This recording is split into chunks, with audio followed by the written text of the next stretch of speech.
Behind the basement door, the house at the end of Lantern Street had always been a whisper among locals, a place kids dared each other to touch and teens avoided on moonless nights.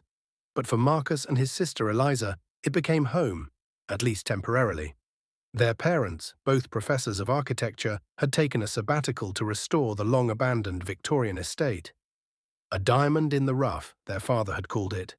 But neither Marcus, 17, nor Eliza, 14, saw much diamond, only rot, dust, and a suffocating silence that seemed to press against the walls. They moved in late autumn, the trees skeletal, the air sharp. On their first day, as movers hauled boxes inside, Marcus wandered the creaking hallways.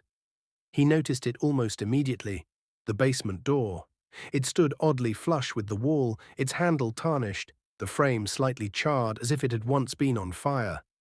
Unlike the other doors in the house, it had no keyhole, just a heavy iron latch, and a sense of wrongness. "That door gives me the creeps," he told Eliza that night.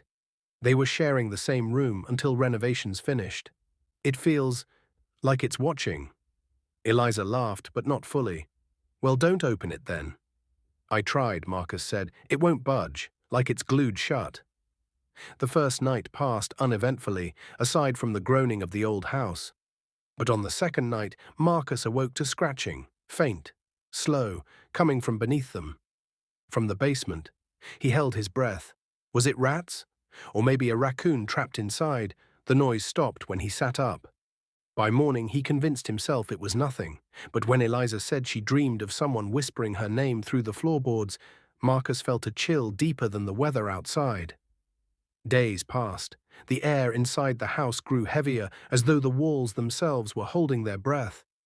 At night, Marcus swore he could hear movement behind that basement door, a shuffling, dragging sound like someone crawling. Their parents brushed it off. "This place is old," their father said. "Old houses make sounds, probably just critters under the floor." But Marcus noticed something strange. The cat they'd adopted recently refused to go near the door. It hissed if carried close and clawed its way free. When Eliza left a rubber ball at the top of the basement steps one day, it disappeared by morning. The latch had not moved, and yet the ball was gone. On the 10th night, a storm rolled in. Thunder shook the windows, and the rain fell sideways. Around 2 a.m., a loud bang jolted Marcus from his sleep. He grabbed a flashlight and tiptoed into the hallway, heart pounding. The basement door was open. Just slightly, a half-inch, maybe less. But the latch was still locked.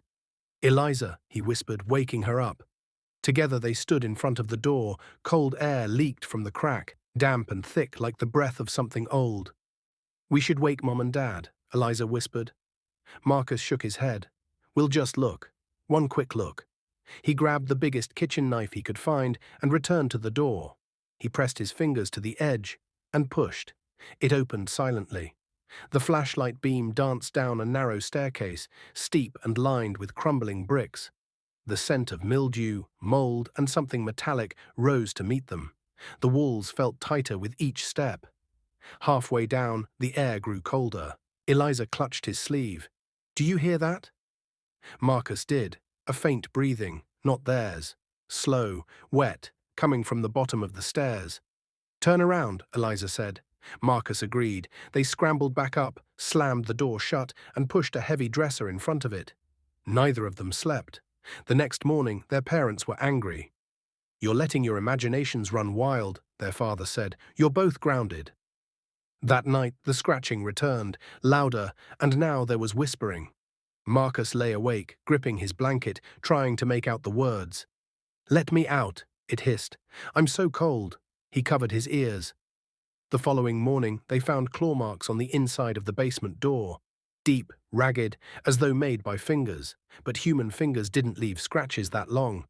Their parents called an exterminator who found no evidence of pests. Later that day, the cat went missing, and that night, Eliza didn't wake up. Marcus found her in bed, eyes wide open but unseeing. Her lips were moving, whispering. "Behind the door," she said. "He's waiting." Their parents rushed her to the hospital. Doctors found nothing wrong. She woke the next day with no memory of what she'd said. Marcus decided to end it. He waited until midnight, flashlight and knife in hand, and pushed the dresser aside. The door opened before he touched it. The stairs welcomed him with open jaws. At the bottom, the basement opened into a room that felt far too large, like it didn't belong in the house. The walls were covered in soot. Old chains hung from the ceiling, symbols had been scratched into the floor, circles, eyes and mouths, and in the corner, something moved. It was humanoid, but stretched unnaturally tall, its limbs too long, its fingers ending in points. It had no eyes, just smooth skin where a face should be. It stood. Marcus screamed and ran, the creature's steps echoing behind him. The light flickered and went out. He barely made it up the stairs, slammed the door, and relocked the latch. From behind the door came 3 loud knocks. His parents didn't believe him. Not until that night, when the door exploded open on its own and the creature entered their dreams. They fled the house by dawn. No one ever went back. The house still stands. The basement door still breathes. And at night, if you pass by the end of Lantern Street, you might hear the scratching, the whispering, the knocks. Someone, something, is still waiting behind the basement door, the end.